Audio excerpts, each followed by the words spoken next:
எல்லா புகழும் புகழ்ச்சியும் அகிலத்தை படைத்து பரிபாலிக்கும் ஏகவல்லோன் அல்லாஹ் ஜல்ல ஷானுவுக்கே உரித்தாகும். ஸலவாத்தும் ஸலாமும் எமது உயிரை விட மேலான ஹஜ்ரத் சய்யிதுனா முஹம்மது ஸல்லல்லாஹு அலைஹி வஸல்லம் அன்னவர்கள் மீதும் அவர்களது குடும்பத்தார்கள், பரிசுத்த மனைவிமார்கள், உத்தம சஹாபாக்கள், தாபிஊன்கள், தபூ தாபிஈன்கள் மற்றும் எல்லா முஃமினான ஆண்கள் பெண்கள் அனைவர்கள் மீதும் என்றென்றும் உண்டாகட்டும். கண்ணியத்துக்குரிய அல்லாஹ்வுடைய நல்லடியார்களே, அல்லாஹ் சுப்ஹானஹு வ தஆலாவினால் ஏவப்பட்ட ஏவல்களை எடுத்து நடக்குமாறும் அவனால் விளக்கப்பட்ட எல்லா வகையான விலக்கல்களில் இருந்தும் பாவங்களில் இருந்தும் விலகி நடந்து கொள்ளுமாறு தக்வாவை கொண்டு வசியத்து செய்து கொள்கின்றேன். அல்லாஹ்வுடைய நல்லடியார்களே, நீங்கள் ஒவ்வொரு குத்துபாவிலும்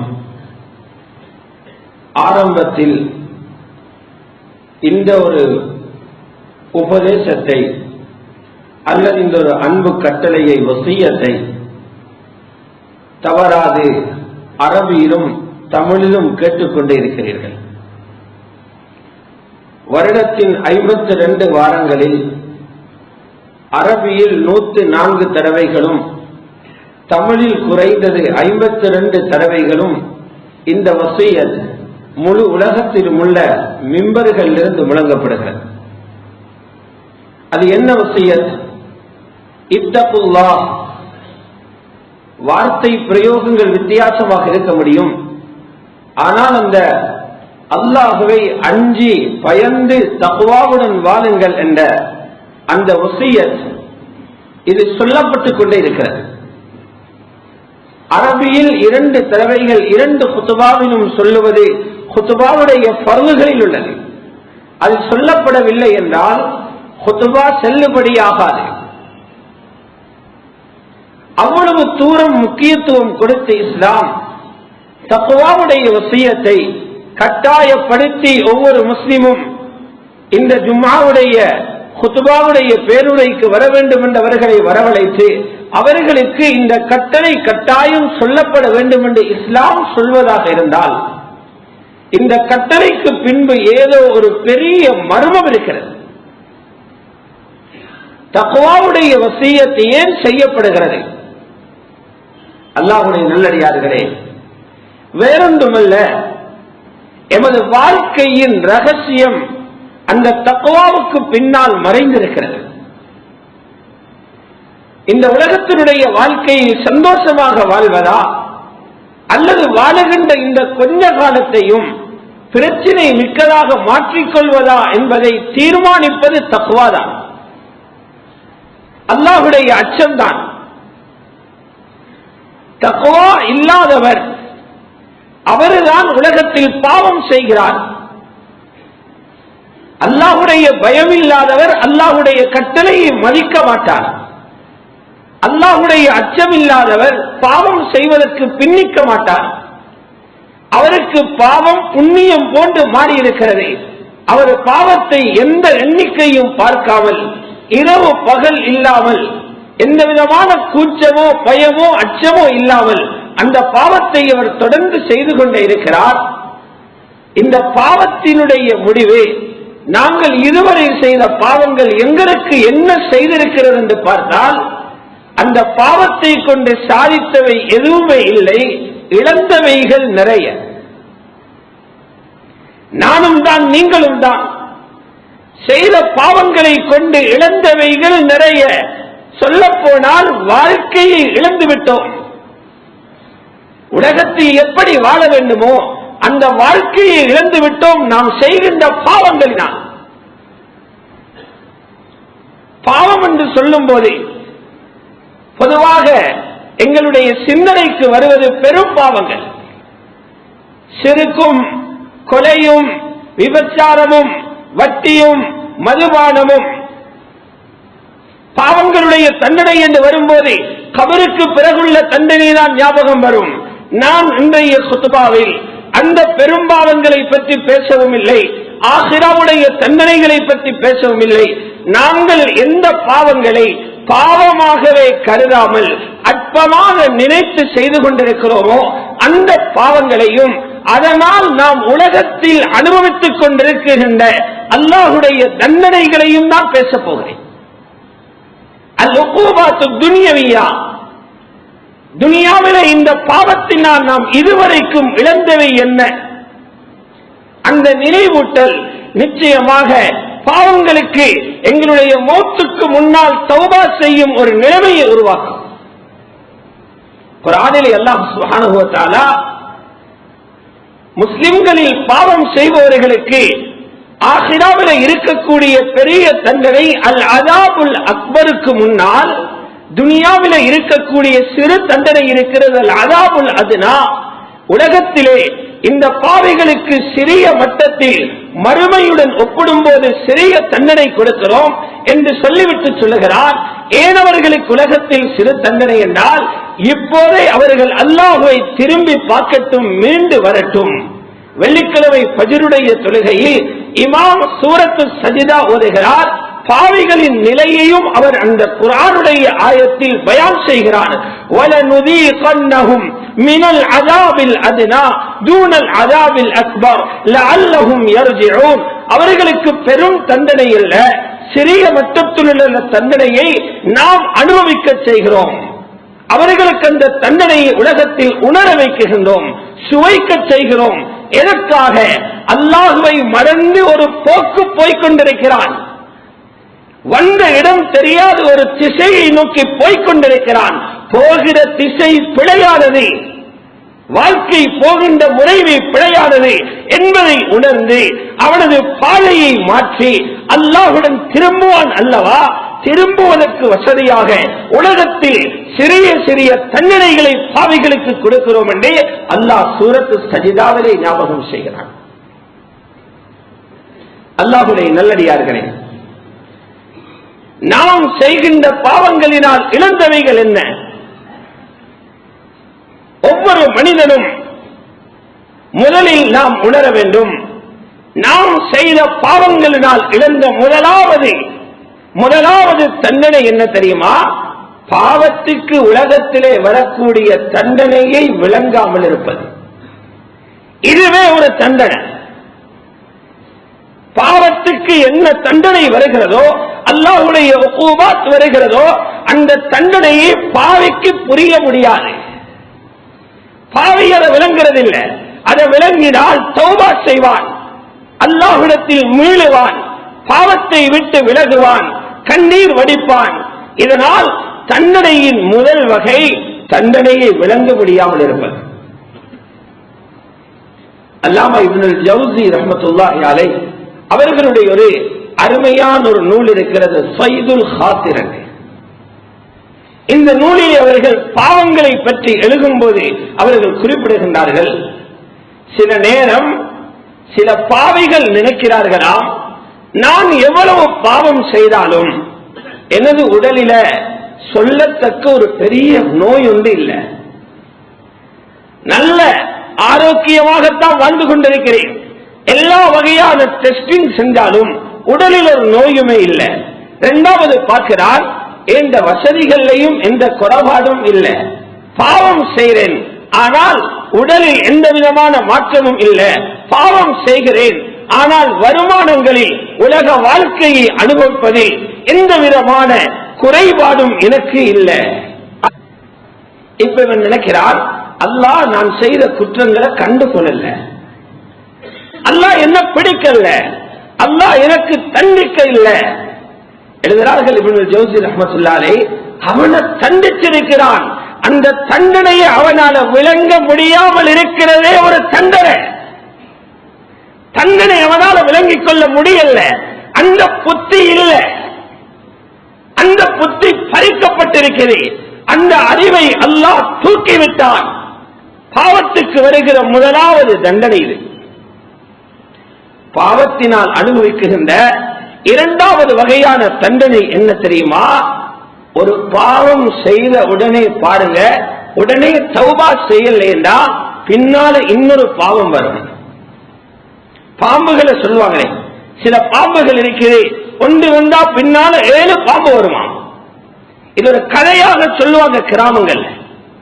இது போல ஒரு பாவம் செய்து உடனடியாக இந்த பாவத்தை தௌபாவினால் நீங்கள் அழிக்கவில்லையானால் அடுத்த பாவம் அடுத்த நிமிடத்தில் வந்துடும். முந்தின பாவத்துக்கு தண்டனையாக அல்லாஹ் அடுத்த பாவத்தை அனுப்புறான்.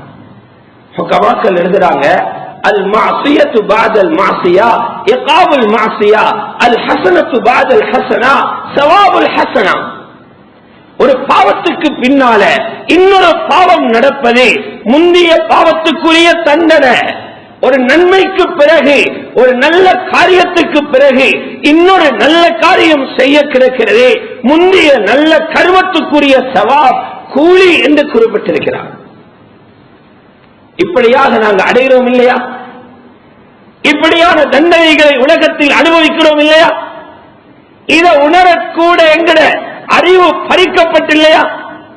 எத்தனை பேர் இந்த சோதனையில உலகத்தில் இருவரை மாற்றிக்கொண்டிருக்கிறோம். இதை விளங்கக்கூட எங்கட அறிவு புத்தி எங்களுக்கு இடம் கொடுக்கிறதில்லை. இப்னு ஜௌசி ரஹ்மத்துல்லாஹி அலைஹி குறிப்பிட்டிருக்கிறாங்க, பனு இஸ்ராயில சேர்ந்த ஒரு ஃபாதர், கிறிஸ்துவ அறிஞர், அல்லாஹோடு முனாஜாத் செய்கிறார். பனு இஸ்ராயேலுடைய காலத்தில் அல்லாஹோடு ஒரு உரையாடுகிறார். யா ரப் கம் ஆஸீக வலா துஆஸிப்னி, நான் உனக்கு எவ்வளவு மாறு செய்றேன், என்ன நீ பிடிக்கிறாய்? நான் உனக்கு எவ்வளவு பாவம் செய்றேன், இருட்டில வெளியில அறைக்குள்ள மக்களுக்கு முன்னிலையில சொல்லால பார்வையால கொடுக்கல் வாங்கலில மனைவியோட வாழ்றதில பிள்ளைகளுடைய ஹத்தில பக்கத்து வீட்டுக்காரன விஷயத்தில் எவ்வளவோ பாவங்களை செஞ்சு கொண்டிருக்கிறேன், நீ என்ன தண்டிக்கிறாயில்லை? அல்லாஹ்வோட விருந்தவனுக்கு பதில் வந்துச்சா, கம் உஆஸிபுக வ அன்த லா தத்ரி, உன்னை எவ்வளவோ பிடிக்கிறேன்டா உனக்கு புரியுது இல்லையா? அது உன்னை எவ்வளவோ தண்டிக்கிறேன், நான் உன்னை எவ்வளவோ உனக்கு தண்டனைகள் அனுப்புறேன், உன்னால் அதை புரிஞ்சு கொள்ள முடியாம இருக்குது. அல்லாஹ் கேட்டானா, அலைஸ கத் ஹர்ரம்துக ஹலாவத முனாஜாத்தி, உன்ன முனாஜாத்தில தொழுகையில இருக்கக்கூடிய ருசியை நான் பறிக்கலையா? இதே ஒரு தண்டனை. நீ முனாஜாத் செய்கிறாய், முந்தி ருசியோடு செய்கிறாய், பாவம் செய்ததற்கு பிறகு ருசி பறிக்கப்பட்டுட்டு இப்ப தொழுகிறாய், பழக்கப்பட்டதற்கு தொழுகிறாய், மக்கள் பார்க்கிறதுக்காக தொழுகிறாய், அல்லாஹுடன் உரையாடுகிறேன் என்ற எண்ணத்தோடு, அல்லாஹுடைய சன்னிதானத்துக்கு முன்னேலே நிற்கிறேன் என்ற எண்ணத்தோடு உள்ளம் நடுங்க, உள்ளம் பயப்பட, உடல்கள் மேசிலிருக்க நீ தொழுகிறியா? அது பறிக்கப்பட்டிருக்கிறதா? உனக்கு உலகத்தில் பாவத்துக்கான தண்டனை ஆரம்பமாக இருக்கிறது. வஹீப் இப்னு வரத் ரஹ்மத்துல்லாஹி அலைஹி தாபிஊன்கள் இருந்த மிகச் சிறிய அறிஞர்கள் ஒருவர், அவரிடத்தில் ஒருவர் கேள்வி கேட்டார், அல்லாஹுக்கு மாற்றம் செய்வது பாவிக்கு இபாதத்தில் இன்பம் கிடைக்குமா? இபாதத்தை சொல்லும் போது அவனுக்கு இனிக்குமா, அல்லது இபாதத் அவனுக்கு பாரமாகுமா? நல்லவைகளை சொல்லும் போது இன்பமாக கேட்பானா, அல்லது நன்மைகள் அவனுக்கு கசப்பாக இருக்குமா? சொன்னார்கள் வஹீப் இப்னு வரத், பாவம் செய்ய தேவையில்லை, பாவம் செய்ய கிளம்பினாலே பைத்திருந்தாங்க. வலாமன் ஹம்ம, பாவம் செய்யறதுக்கு கிளம்பினாலே இபாதத்துடைய ருசி பறிக்கப்பட்டிடும். கண்ணீர் வராது, அழுக வராது. தக்பீரை கட்டி சலாம் கொடுக்கும் வரைக்கும் உலகத்திற சிந்தனையில இருந்து தக்பீர் கட்டுவாரே, பார்க்கும் போது தொழுகையாளி, அல்லாஹ்விடத்தில் தொழுகையாளியாக அவர் கணக்கெடுக்கப்பட்டிருக்க மாட்டாரு. ஆகிராவில போயிட்டு பார்த்துக்குவாரு, தொழுகனா இல்லையா, தொழுகையாளியா இல்லையா, நோம்பாளியா இல்லையா, தர்மம் கொடுத்திருக்கிறதா இல்லையா, ஹஜ் செஞ்சிருக்கிறதா இல்லையா, சதகா கொடுத்திருக்கிறதா இல்லையா, மறுமையில போனா ஒன்றையும் பார்க்க மாட்டாரு. ஏன்? உலகத்தில் இபாதத்துடைய உருவம் காட்டப்பட்டிருக்கிறது, இபாதத்துடைய ரூபத்தை செஞ்சிருக்கிறார், அதனுடைய ரூஹை அல்லாஹ் தண்டனைக்காக பறிச்சிருப்பார். இன்னும் ஒரு தண்டனை தான் அல்லாஹ் பாதுகாக்கணும், மிக பயங்கரமான ஒரு தண்டனை இது. பாவத்துக்கு பாவத்தை உடனடியாக இஸ்திக்பார் தௌபா செஞ்சு அழிச்சிடலா பாவம் ஒரு நாளும் மறக்காது. பாவம் செஞ்சவன மறந்துடாது, பாவிய மறந்துடாது. பாவத்தை மறந்தாலும் பாவிய மறக்காது, நினைவு வச்சு கொண்டிருக்கும். பிடிக்க வேண்டிய இடத்தில் இந்த பாவம் இந்த அடியானை பிடித்துவிடும், தண்டிக்க வேண்டிய இடத்தில் அடியானை இந்த பாவம் தண்டித்துவிடும். ஹாஃபிஸ் இப்னு கையிம் ரஹ்மத்துல்லாஹி அலைஹி அவர்களுடைய ஒரு நூல் இருக்குது, அத்தாஉ வத்தவா, நோயும் மருந்தும்.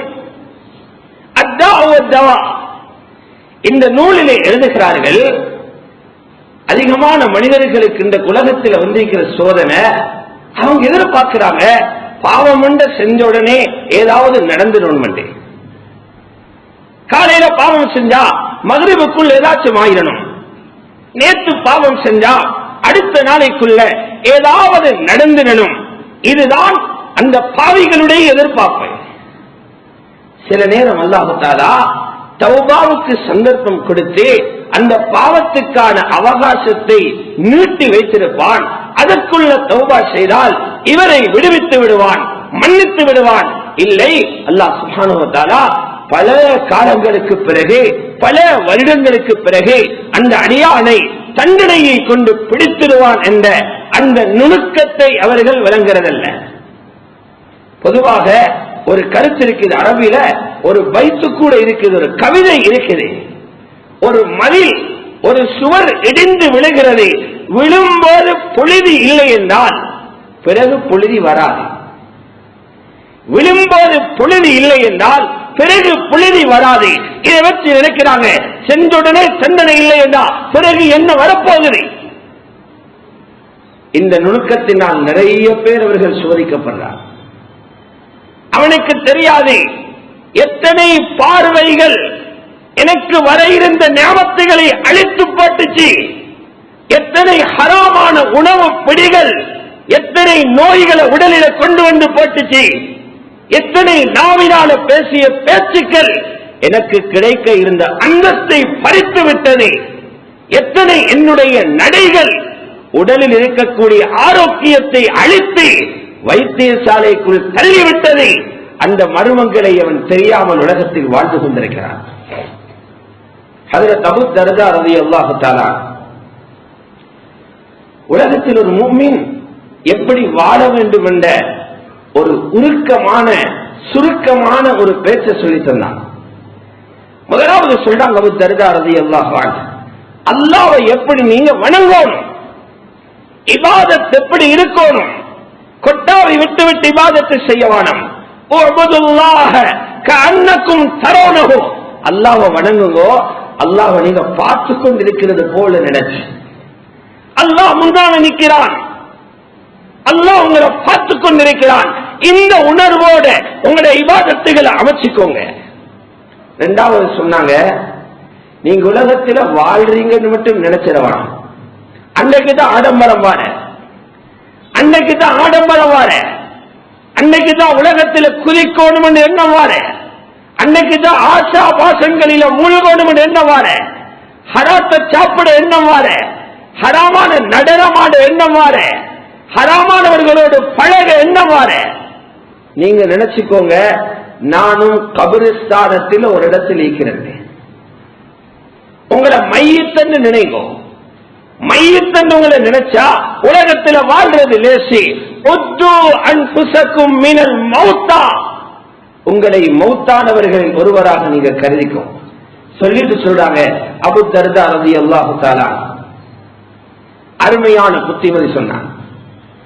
உங்களுக்கு கொஞ்சமாக உலகத்தில் ஒன்று கிடைக்குது, பணம் கொஞ்சமாக கிடைக்குது, ஆனால் அந்த கொஞ்சமும் உங்களோட தேவையை அழகாக பூர்த்தி செய்து, இது மிக மிக சிறந்தது.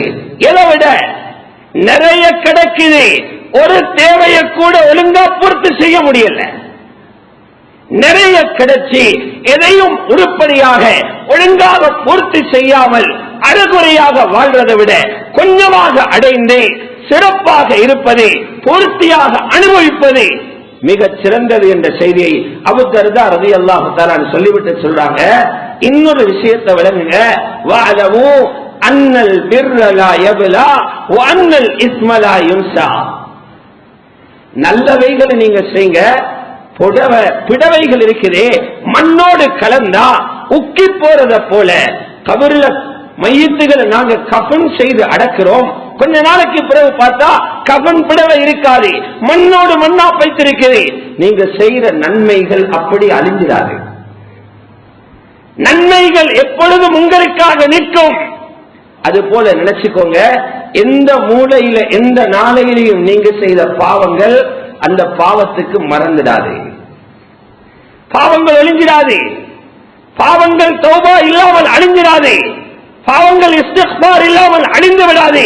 பாவங்கள் உங்களை நினைவு வைத்துக் கொண்டே இருக்கும். இதை பயப்படுங்க. இதைத்தான் சில உலமாக்கள் சொல்றாங்க, ஒருத்தர் ஒரு பாவத்தை செய்யறது அவருடைய வீட்டுக்குள்ள ஒரு பாம்பு குட்டியை வளர்க்கிறத போலையா. வீட்டுல அறையில ரூம்ல ஒரு பாம்பை போட்டுட்டு நிம்மதியாக போயிடுமா?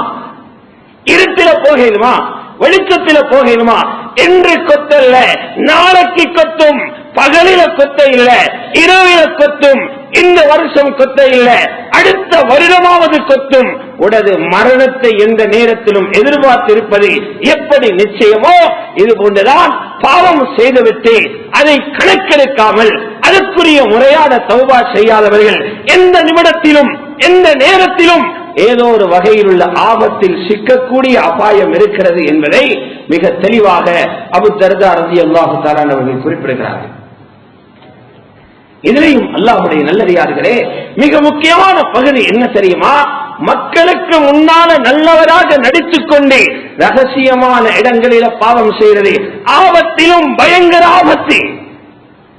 மக்களுக்கு முன்னால அல்லாமா, மக்களுக்கு முன்னால தலைவர், மக்களுக்கு முன்னால முதலாளி, மக்களுக்கு முன்னால ஹாஜியார், தனிமையில இருட்டில அறிமுகம் இல்லாதவர்கள் இருக்கிற ஊரில் தெரியாத ஒரு தனியான இடத்தில கையில் இருக்கக்கூடிய கை தொலைபேசியில சுப்ஹானல்லாஹ் செய்யக்கூடிய பாவங்களை பார்த்தா ஜாஹிலியா காலத்தில் இருந்த அபூ ஜஹலும் அந்த மாதிரி பாவம் சிந்திக்க மாட்டான். பயங்கர பாவம்.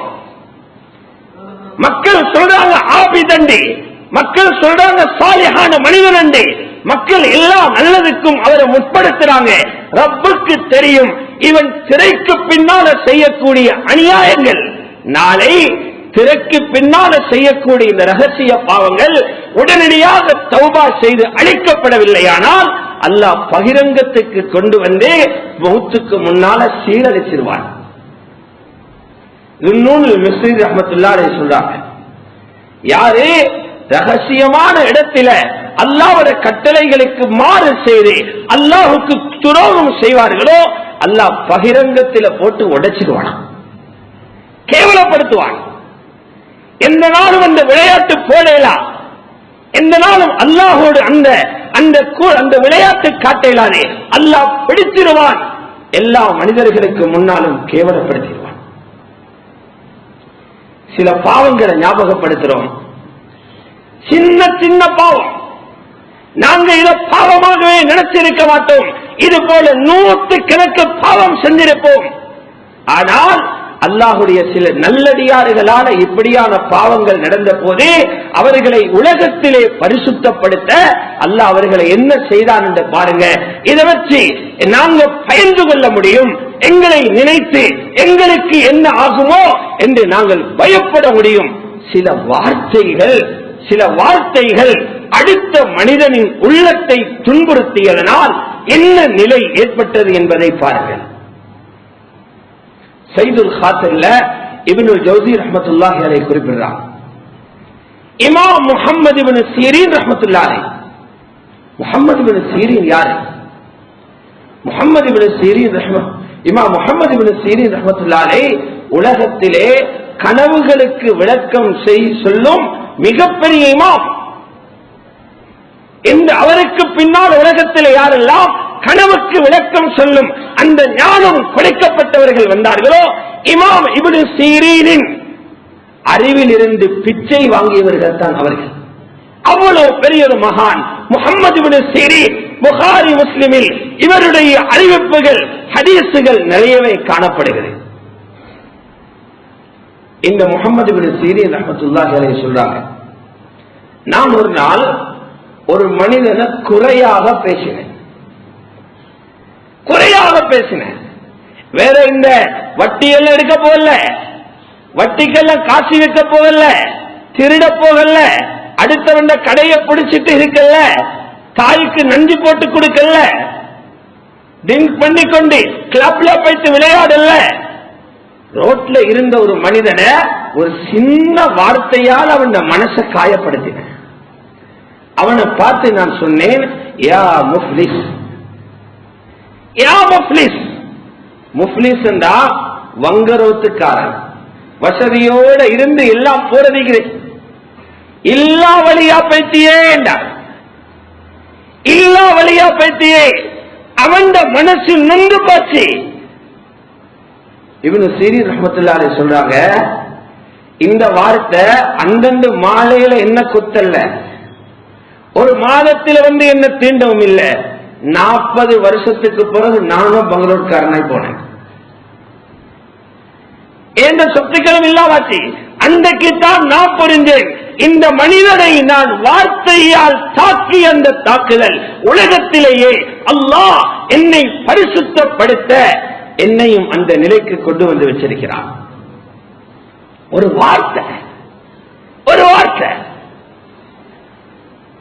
சில பார்வைகள் இருக்குது, சில பார்வைகள் மனிதர்கள் அந்த பார்வை எங்க கொண்டு போய்த்து விடுது. எழுதுறாங்க இப்னுல் ஜல்லா ரஹ்மத்துல்லாஹி அலைஹி, எங்கட ஒரு ஷேக் உஸ்தாத் என்ன கண்காணிச்சு கொண்டிருந்தாரு. நான் ஒரு தாடி முளைக்காத ஒரு இளைஞனை பார்த்து கொண்டிருந்தேன். அழகான ஒரு தாடி முளைக்காத சின்ன பையன். ஃபிக்ஹ் என்ன சொல்லுது, ஒரு அந்நிய பெண்ணை பார்க்கிறது எப்படி ஹராமோ, இது போல அம்ரதான தாடி முளைக்காத அழகான ஒரு பிள்ளைய ஆம்பளைய பார்க்கிறதும் ஹராம். சில உலமாக்கள் எழுதுறாங்க, பெண்ணை பார்க்கிறத விட ஆபத்தாம் தாடி முளைக்காத சின்ன பிள்ளைகளை பார்க்கிறது. ஏன்? ஒரு பெண்ணோட பாவம் செய்ய நினைக்கும் போது பல கண்கள் அதை கண்காணிக்கும். ஒரு சிறு ஆணுடன் தவறு செய்யும் போது கண்காணிக்க ஆள் இல்லை. அம்ரத் சொன்னாரு, சொன்னாரு, என்ன பார்த்தாய், யார பார்த்துக்கிட்டு இருக்கிறாய், இந்த பார்வை உன்னை விடுமென்றா நினைச்சிருக்கிறாய். சில காலங்களுக்கு பிறகு இதனுடைய விளைவை நீ உணர்வாய் என்று சொன்னாங்க. இப்னுல் ஜல்லா ரஹ்மத்துல்லாஹி அலைஹி சொல்றாங்க, சுப்ஹானல்லாஹ், 40 வருஷத்துக்கு பிறகு நான் பாடமாக்கி இருந்த குர்ஆன் மனப்பில்லா போயிற்று. நுஸீத்துல் குர்ஆன பாத 40 சனா. சைதுல் காத்திரில் இமாம் இப்னுல் ஜௌஸி இதை குறிப்பிட்டிருக்கிறாங்க. தாடி முளைக்காத ஒரு சிறுவனை ஆசையோடு நான் என்னுடைய கண்களால் பார்த்துக் கொண்டிருந்தேன். 40 வருஷத்துக்கு பிறகு சிரமப்பட்டு ஹிஃபுல் செய்த 30 ஜுதுவும் எனது நெஞ்சில் இருந்து பறிக்கப்பட்டது. ஒரு பார்வை. நாங்க இன்றைக்கு சிறு பையனையா பார்க்கிறோம், எங்கெல்லாம் பார்க்கிறோம், அதுக்கு தண்டனை வருகிறது, சோதனை வருகிறது. அதை உணரக்கூடிய உள்ளமும் புத்தியும் இருந்தாத்தானே, அதை பறிச்சதனால இந்த அளவுக்கு கூட விளங்கிக் கொள்ளக்கூடிய அந்த ஆற்றல் இல்லை. எத்தனை பேர் கொடிய நோய்கள்ல மாட்டி இருக்கிறாங்க. இன்றைக்கு அந்த கிருமி இந்த கிருமி, இறைச்சி கோழி சீனிங்கிறாங்க. சீனியும் கோழியும் இல்ல, பார்த்த பார்வைகளும் பேச்சுகளும் தான் உங்களை ஆஸ்பத்திரிக்கு அனுப்பியிருக்குது. பாவங்கள். ஆனா எப்ப செஞ்ச பாவம் என்றது மறந்து நீங்க பாவத்தை மறந்து பாவத்துக்கு உங்களை மறக்கல. அல் இஸ்முல்லா யன்ஸா, பாவம் உங்களை மறக்காது. அல்லாஹ்வுடைய நல்லடியார்களே, இதை விடவும் ஆபத்தானதுதான் குர்ஆன் மறக்கிறதை விடவும், இருந்த சொத்துக்கள் அழிந்து போவதை விடவும் பாவங்களினால் வரக்கூடிய மிக பயங்கரமான ஒரு பாவம் தான் எந்த புத்தி சொன்னாலும் ஏறாத அளவுக்கு உள்ளம் கல்லாகி போற. சிலர் பாருங்க, என்ன பயான் செஞ்சாலும், அப்பா புத்தி சொன்னாலும், ஆலிம்சா புத்தி சொன்னாலும், ஊரில் உள்ள முக்கியஸ்தர்கள் புத்தி சொன்னாலும், உம்மா கண்ணீர் வடிச்சாலும், உம்மா தலையை கொண்டு போய் அப்படி சோறுல அடிச்சு கொண்டாலும், வாப்பா இவனை நினைச்சு ஹாஸ்பிட்டல்ல படுத்தாலும் அவனுக்கு ஒன்றுமே ஏறாது. எரும மாட்டுக்கு மேல மழை பெய்யற மாதிரி பாடு. உள்ளம் கல்லஞ்சமாகி உள்ளம் கல்லாகிறது. எதால? இப்னு கையிம் அல் ஜௌசிய்யா ரஹ்மத்துல்லாஹி அலைஹி அல் ஃபவாயித்ல எழுதுறாங்க, ஒரு மனிதன் செய்யக்கூடிய பாவத்தினால் அவனுக்கு வருகிற ஆக பயங்கரமான ஆக மோசமான தண்டனை என்ன தெரியுமா? உள்ளம் கல்லாகி அல்லாஹ்வுடைய ரஹ்மத்தை விட்டு தூரமாக. அவன் அதுக்கு போற நலவு செஞ்சு அல்லாஹ்வை நெருங்க கஷ்டம். நல்ல பிள்ளையாக கடைசி நிலைமையாவது மஸ்ஜிதை விட்டு ஒருங்கி ஒன்றுமில்லாத நிலையில தான் உலகத்தை விட்டு போக வேண்டி வரும். கஸ்மத்துல் கல், கல்லு அவனை விட நல்லம், மலை அவனை விட நல்லம். மலையிலிருந்து தண்ணி விழுகுது, கல்லில் இருந்து நீர் வெளியில வருது. இவன் கல் எவ்வளவு கடுமை என்றா, உள்ளம் எவ்வளவு கடுமை என்றா, கண்ணால கண்ணீர் சொட்டு வராது. பாவத்துடைய விளைவு. ஒரு பார்வை அது பண்ணிச்சு, ஒரு வார்த்தை ஹாஃபிஸ் ஸஹபி ரஹ்மத்துல்லாஹி அலைஹி எழுதுறாங்க. ஃபுதைல் இப்னு இயால் ரஹ்மத்துல்லாஹி அலைஹி சொல்றாங்க, எனக்கு பல மாதங்கள் தஹஜ்ஜுத் தொழுக தப்பிருச்சு. தஹஜ்ஜுதுக்கு எழும்ப நினைக்கிறேன், எழும்ப முடியல. எழும்பினாலும் தொழுவதற்கு உடம்பில உற்சாகம் இல்லை, தூக்கம், சோம்பேறித்தனம். தஹஜ்ஜுடைய இன்பத்தை கண்டவர்களுக்கு தஹஜ்ஜுடைய பெருமதி தெரியும். அல்லாஹ் தன்னுடைய குரலை கேட்குகின்ற நேரம், எனது கவலையை ரப்பு கேட்குகிற நேரம், எனது அழுகையை ரப்புடைய தர்பார் தட்டுகிற நேரம். ஃபுதைல் இப்னு இயால் ரஹ்மத்துல்லாஹி அலைஹி 3 மாதத்துக்கு மேலால் சோதிக்கப்பட்ட பிறகு தஹஜ்ஜுதை திரும்ப அடைந்தார்கள். சிந்தித்தார்கள், எந்த பாவம் என்னை தஹஜ்ஜுதிலிருந்து தடுத்தது? பின்னால்தான் யோசனை வந்துச்சு. ஒரு நாள் மஸ்ஜிதுல ஒரு மனிதனை பார்த்தால், அந்த மனிதர் அழுது துஆ செஞ்சுக்கிட்டு இருக்கிறார். இவரே தனக்குத்தானே தனது காதுக்கு கேட்க வாயார சொல்லிக்கிட்டாரே, இவன் மக்களுக்கு காட்ட அழுகிறார்கள். அந்த வார்த்தை அவருடைய தஹஜ்ஜுதை படிச்சுச்சு. ஃபுதைல் இப்னு இயாதின் தஹஜ்ஜுதை, இப்னு ஸீரீனின் செல்வத்தை, இப்னு ஜல்லாவின் குர்ஆனை ஒரு பார்வையும் ஒரு வார்த்தையும் பறிக்கிறதால் நாம் செய்கின்ற சிறு பாவமா செய்கிறோம். எத்தனை கீபத், எத்தனை புறம், எத்தனை வட்டி, எத்தனை மனதை புண்படுத்தும் செயல்கள், எத்தனை மக்களை இழிவுபடுத்தும் செயல்கள். அல்லாஹ் பாதுகாக்கணும். இதுக்கு மேல ஷரியத்தை வேற கொச்சப்படுத்தி, தீனுடைய அமல்களை கேவலப்படுத்தி, ரசூலுல்லாஹ்வுடைய சுன்னத்துகளை சிறப்புக்குரிய விடயமாக எடுத்து இந்த பூமியிலே நல்லவர்களாக வாழ நினைக்கிறோம். அல்லாஹ் பாதுகாக்கும். சிலருக்கு தீனுடைய அம்சங்களை இந்த கேலியாகி போச்சு. சுன்னத்தை கேலி செய்கிறான், ஷரியத்தை கேலி செய்கிறான், குர்ஆனை கேலி செய்கிறான், ஹதீஸை கேலி செய்கிறான். இமாம்களின் இஜ்திஹாதுகளை உயிரை கொடுத்து தியாகம் செய்து அவர்கள் பெற்ற அந்த ஆய்வுகளை கேலி செய்கிறான். அல்லாஹ் மரணத்துக்கு முன்னால் பல பேரை உலகத்தில் சோதித்திருக்கிறான். கேட்கவே பயமாக இருக்கு. அல்லாமா இப்னு கல்லிகான் ரஹ்மத்துல்லாஹி அலைஹி அவர்களுடைய ஒரு நூல் ஷதராத்து ஸஹப், அருமையான படிப்பினைக்குரிய ஒரு சம்பவத்தை எழுதுகிறார்கள். இது என்ன சம்பவம்? விபச்சாரம் செஞ்சவன் சம்பவம் அல்ல, கொலைகாரன் தூள் பாவிக்கிறவன் அவன் சம்பவம் அல்ல. மிஸ்வாக்குடைய ஒரு சரித்திரத்தை பதிவு செய்யலாம். திமிஷ்கில தியாரு சலாமா அந்த பகுதியில ஒரு மனிதர் இருந்தார். அவர் எல்லாத்திலேயுமே பரிகாசம் பண்றவர், எல்லாத்தையும் பரிகாசமாக இருக்கிறவர். ஒரு நாள் மிஸ்வாக் சம்பந்தமாக வந்திருக்கக்கூடிய சிறப்புகளை பவாயில்களை வாசிச்சுட்டு அந்த ஹதீஸ்களை சொல்லிட்டு அந்த ஹதீஸ கேலியாக எடுத்தார். சொன்னான், இவ்வளவு சிறப்புகள் வந்திருக்குது, நான் இன்றைக்கு மிஸ்வாக் செய்ய போறேன் எங்க தெரியுமா? என்ற பின் துவாரத்தை மிஸ்வாக் செய்ய போறேன். ஒரு மிஸ்வாக் குச்சியை எடுத்து அவன் பின் துவாரத்தில் நுழைச்சிட்டு எடுத்தான். இவ்வளவுதான் சிந்தனையில. மிஸ்வாக்கிற ஹதீஸ மறுக்கல்ல, மிஸ்வாக் இல்லை என்று சொல்லல, மிஸ்வாக் என்ற சுன்னத்தை பரிகாசம் செய்தான். அந்த நிமிடத்திலிருந்தே அவனது பின் துவாரத்திலும் வயிற்றிலும் ஒரு வலி ஏற்படுகிறது. தொடர்ச்சியாக 9 மாதங்கள் எழுதுகிறார். திடீரென்று அந்த மனிதனுக்கு பிரசவம் போன்ற ஒரு நிலைமை ஏற்படுகிறது. நாயை போன்ற ஒரு மிருகம் அவனது பின் துவாரத்தினால் வெளியாகிச்சு. 9 மாதத்துக்கு பிறகு அந்த மிருகம் பிறந்ததற்கு அது அடையாளம் எல்லாம் போட்டிருக்கிறான். எத்தனை கொம்பு இருந்துச்சு எல்லாம் போட்டிருக்கிறான். அதிலிருந்து 2 நாளையில அந்த மனிதன் துடிதுடித்து இறக்குகிறான். அந்த 2 நாட்களுக்குள்ளாலும் அவன் சொன்ன வார்த்தைகள் என்ன தெரியுமா? அல்லாஹ் மீது சத்தியமாக வயிற்றுக்குள் இருந்த இந்த பிராணிதான் என்னை கொலை செய்து விட்டது, எனது குடல்களை எல்லாம் அறுத்து துண்டாக்கிட்டு இந்த மிருகம் என்று சொல்லி சொல்லியே அவன் உயிர் பெறுந்துச்சு. எழுதினார், அந்த ஊரினுடைய ஹசீவும் அந்த மிருகத்தை தன்னுடைய கண்ணால பார்த்தாராம். இது இன்றைக்கு நேற்று ஒரு நாட்டில் நடந்து பேப்பர்ல இருக்கிற செய்தி அல்ல, வாய்க்கு வாய் வந்த கதை அல்ல.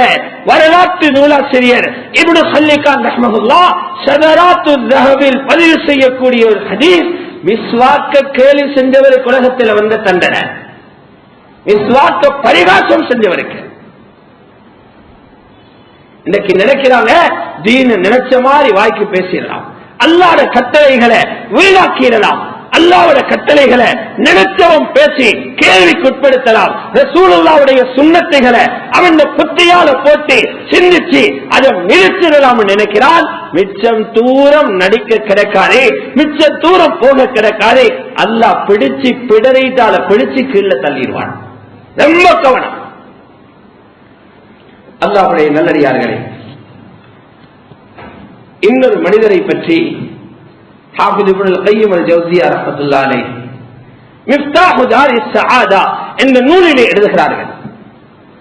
ஒரு மனிதர், இவர் முஅ்தஸிலா என்ற சிந்தனையில் உள்ள குர்ஆனை ஹதீஸை விட பகுத்தறிவை தனது புத்தியை முற்படுத்துகின்ற சிந்தனையில் உள்ள ஒரு முஅ்தஸிலாக்காரர். இவர் தீனுடைய இல்ம படிக்க போற மாணவர்களுக்கு மலக்குமார்கள் அவர்களுடைய இறக்கைகளை விரித்து மரியாதை செலுத்துறாங்க என்ற ஹதீஸ வாசிச்சார். வஇன்னல் மலாயிகா லதவு அஜ்னிஹதஹா ரிதன் லிதாலிபில் இல்ம். இல்ம படிக்கிற மாணவர்களோடு இருக்கிற விருப்பத்தினால் மலக்குகள் அவர்களுடைய இறக்கைகளை விரிக்கிறாங்க.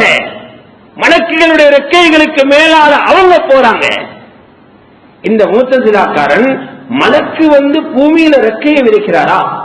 என்ற கால்களால அந்த ரெக்கைகளை நான் துண்டு துண்டாக உடைக்கிறேன் என்று காலால உதஞ்சான். மலக்குகளுடைய ரெக்கைக்கு நான் உதைகிறேன் என்று ஹதீஸ கேலியாக எடுத்தான். ஹதீஸ் அவன் புத்தியால போட்டு நிறுத்தான். முடிவு என்னாச்சு? இப்னுல் கய்யிம் ரஹ்மத்துல்லாஹி எழுதுகிறார்கள், காலால நடக்க முடியாம கால் அப்படியே காஞ்சி சூகையாகி போச்சு. ஹதீஸ கேலி சென்றான். இது போன்று ஹாஃபிஸ் ذهبி ரஹ்மத்துல்லாஹி அலைஹி அல்-உலூ லிஅலி அல்-கஃபார் என்ற தன்னுடைய அகீதா சார்ந்த அந்த நூலிலே குறிப்பிடும் போது இமாம் முஹம்மது இப்னு பஷார் ரஹ்மத்துல்லாஹி அவர்களிடமிருந்து பதிவு செய்றாங்க. ஒரு மனிதர் அந்த காலத்தில் இருந்த இவரும் ஒரு முஅ்தஸிலா சிந்தனை உள்ளவர். இவர் சொன்னார், குர்ஆன் இருக்கிறே இது அல்லாஹ்வோட படைப்பு, குர்ஆன் மக்லூக் என்று சொன்ன அந்த சிந்தனையில் இருந்தார். பக்கத்தில் இருந்தவர் சொன்னார், நீ சொல்லுகிற இந்த கருத்து உண்மையாக இருந்தால் உங்க உள்ளத்தில் இருக்கிற குர்ஆனை அல்லாஹ் எடுத்துடுவான், அப்படித்தானே என்று கேட்க அவனும் சேலஞ்சுக்கு சொன்னான், நாம் ஆம் என்று சொன்னான். என்னாச்சு? அடுத்த நாள் காலையில குர்ஆன மனனம் செஞ்சிருந்த ஹாஃபில் அந்த முத்தஸிலாக்காரர் குர்ஆனை எடுத்து சூரத்துல் ஃபாத்திஹாவை ஓதுறார். அல்ஹம்துலில்லாஹி ரப்பில் ஆலமீன் அர் ரஹ்மானிர் ரஹீம் மாலிகி யௌமித்தீன் இய்யாக என்று தொடங்குகிறார். நஅபுது வாய்க்கு வரவில்லை. ஓத பார்க்கிறார், ஓத முடியல. ஓத பார்க்கிறார், ஓத முடியல.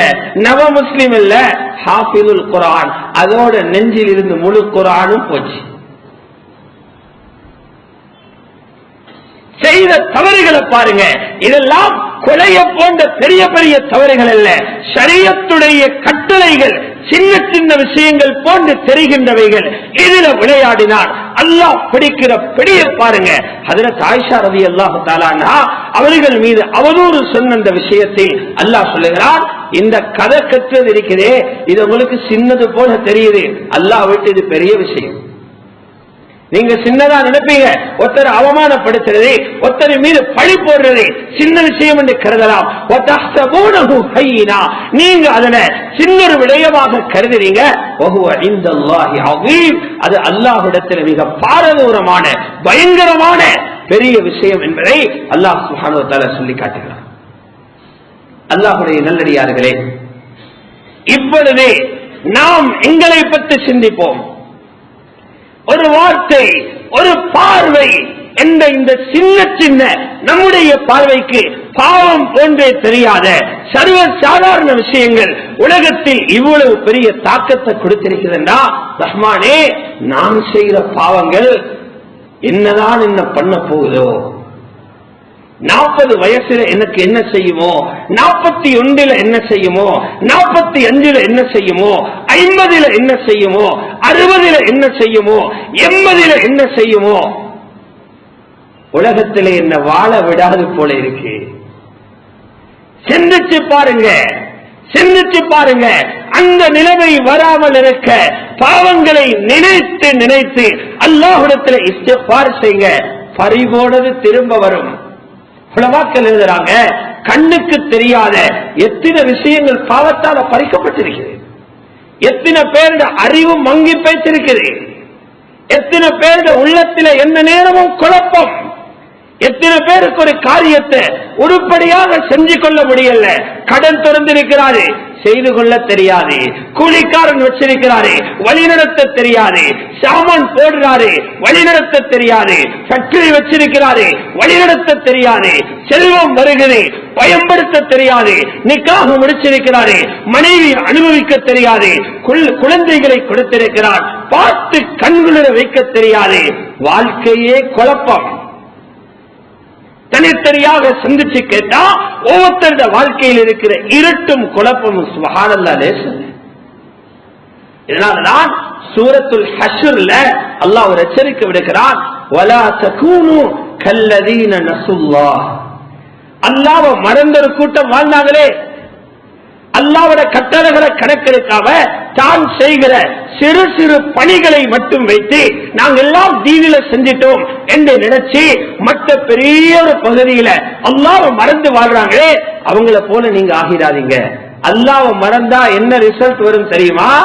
அல்லாஹ் உங்களுக்கு உங்களை மறக்கடிக்க செஞ்சிருவான். அல்லாஹ் மறந்துடுவான் என்றது வேற ஆயத்து. ஃபன்சாஹும் அன்ஃபுஸஹும், அவங்களுக்கு அவங்கள மறக்கடிக்க செஞ்சிருவான். எனக்கு நான் என்ன செஞ்சு கொள்ளணும், என் வாழ்க்கை தெளிவாக நான் என்ன பண்ணணும், என் வாழ்க்கையில் இந்த பிரச்சனை வர என்ன காரணம், இதை யோசிக்க விடமாட்டான். உழைச்சி உழைச்சி நாய் போல உழைச்சிருப்பாரு. மௌத்தான பிறகு பார்த்தா உருப்படியாக அனுபவிச்சில்ல. கடை இருக்குது அனுபவிச்சில்ல, தொழில் இருக்குது அனுபவிச்சில்ல, கோடான கோடி தேடி இருக்கிறாரு, உருப்படியாக உலகத்தில் எதையுமே சாதிச்சில்ல. காரணம் என்னன்னு பார்த்தா அல்லாஹ்வை மறந்து நினைச்ச மாதிரி ஓடி இருக்கிறாரே, அல்லாஹ் அவருக்கு அவரை மறக்கடிக்க செஞ்சுட்டான். இதனால ரொம்பவும் சிந்திக்க வேண்டிய விஷயம், ரொம்பவும் கவனத்தை திருப்ப வேண்டிய விஷயம். இதோட கடைசி கட்டம் இஸ்திக்பார் செய்து மன்னிப்பு கேட்கவில்லையானால் அல்லாஹ் பாதுகாக்கணும். ரகசியத்தில் இருட்டில் செய்த பாவங்கள் சக்கராத்தில் கலிமாவை பறிச்சிடும். சக்கராத்தில கலிமாவ பறிச்சிடும். ஒரு பெரிய ஆலிமாக கருதப்பட்டவர், அரபு நாட்டிலே உள்ள ஒரு முக்கியமானவர், சக்கராத்துடைய நேரத்தில் குர்ஆனை கொண்டு வர சொல்கிறார். குர்ஆன் கொண்டு வந்து கொடுக்கப்படுகிறது. குர்ஆனை காட்டி சொன்னார், இதுக்கும் எனக்கும் சம்பந்தமே இல்லை என்றார். ரூஹு போயிடுச்சு. அடி ஒரு ஆலிம் இப்படி சொன்னாரே, மக்கள் எல்லாம் அதிர்ச்சிக்குள்ளானாங்க. விசாரித்து பார்த்தா ரகசியத்தில் பாவம் செய்தவர். எத்தனை பேர் அந்த இறுக்கமான நேரத்தில் தன்னுடைய கலிமாவையும் அல்லது தௌபாவுடைய வார்த்தைகளையும் மறந்து ஷைத்தானை சந்தோஷப்படுத்தும் வார்த்தைகளுடன் உலகத்தை விட்டு பிரிகிறார்களோ தெரியாது. ஆகவே அல்லாஹ்வுடைய நல்லடியார்களே, இந்த பாவங்களை விட்டும் எங்களை பாதுகாக்க நாம் என்ன செய்ய வேண்டும்?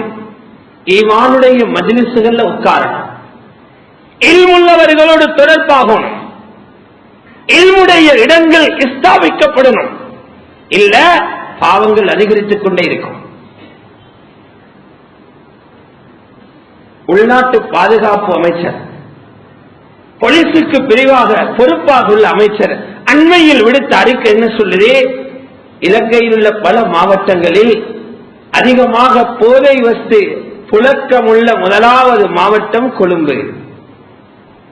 பகிரங்கமாக பத்திரிகை ஊடக அறிக்கை கொடுத்தார்கள். யாரு கொழும்பில் இருக்கிறாங்க? கொழும்புன்னா என்னாரு? ஏன் இந்த நிலைமை? நாங்கெல்லாம் சேர்ந்து சின்ன சின்ன பாவங்களை செய்தோம். வாலிபர்கள் பெரும் பாவத்துக்கு துணை போக ஆரம்பிச்சுட்டாங்க. முன்பு 1, 2 என்று இருந்துச்சு. இப்ப கிராமங்களில் இருந்து 50% 60% வாலிபர்கள் போதை வஸ்துக்கு அடிமையாகிறாங்க.